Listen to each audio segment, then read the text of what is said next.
यहाँ का विकास।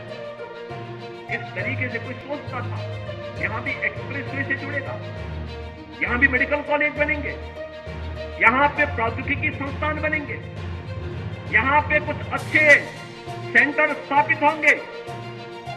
जम्मू कश्मीर को तो लोगों ने लावारिस छोड़ दिया था, भगवान भरोसे छोड़ दिया था। देश को इन्होंने किस प्रकार का व्यवहार देश के साथ किया था। बहनों और भाइयों, कांग्रेसियों के व्यवहार पर कोई आश्चर्य नहीं, क्योंकि इन्होंने पूरे देश को अपनी पपौती समझ करके उसको, जब देश के ऊपर संकट आता था, ये लोग देश छोड़ करके भाग जाते थे। किसी भी समय में आपने देखा होगा, क्या डोडा का नरसंहार किसने नहीं देखा था। लेकिन बहनों और भाइयों, अब हमारे पास वक्त आया है, पिछले 10 वर्ष में जो कार्य किया है उसके परिणाम को हमें और बेहतर तरीके से सामने लेकर के आना है। और इसके लिए तीसरी बार मोदी जी ने आपसे कार्यकाल मांगा है। मोदी जी तीसरी बार देश के अंदर भारत को तीसरी बड़ी अर्थव्यवस्था के रूप में स्थापित करने के लिए आपके पास आ रहे हैं।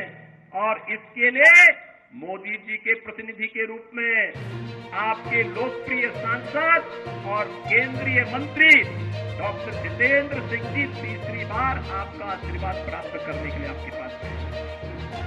बहनों और भाइयों, अपनी सहजता, अपनी सरलता, अपने व्यवहार कुशल से न केवल उन्होंने देश के अंदर, बल्कि जो भी दायित्व उन्हें भारत सरकार ने सौंपा है, पार्टी ने सौंपा है, उसका बखूबी निर्वहन करने की जिम्मेदारी उन्होंने जिस तत्परता और जिस प्रतिबद्धता के साथ किया है, बहुत कुछ है, अभिनंदनीय है। और इसके लिए मैं आपको बधाई देता हूं, क्योंकि प्रतिनिधि आपने चुना। उनके साथ संसद में हम लोग जब 2014 में साथ सांसद थे, तब भी मैं देखता हूं बहुत ही सहजता, सरलता के साथ किसी भी बड़ी से बड़ी समस्या का समाधान कैसे होना चाहिए, इसके लिए वह उस समस्या के समाधान पर विश्वास करते थे। बहनों और भाइयों, आज मैं आपसे यही कहने के लिए आया हूं, आज देश आज जिस नए युग में प्रवेश किया है, जिस नए भारत का हम दर्शन कर रहे हैं, यह सच है मोदी जी का नेतृत्व। मोदी जी को इसका श्रेय जाता है। नए भारत के शिल्पी के रूप में मोदी जी का हर व्यक्ति सम्मान करता है। लेकिन बहनों और भाइयों, मोदी जी के साथ साथ आपको भी इसका श्रेय जाता है, क्योंकि मोदी जी को एक वोट देकर के आपने मोदी जी को देश की बागडोर सौंपी। मोदी जी को देश की बागडोर सौंपी है, तो परिणाम आज आपके सामने है।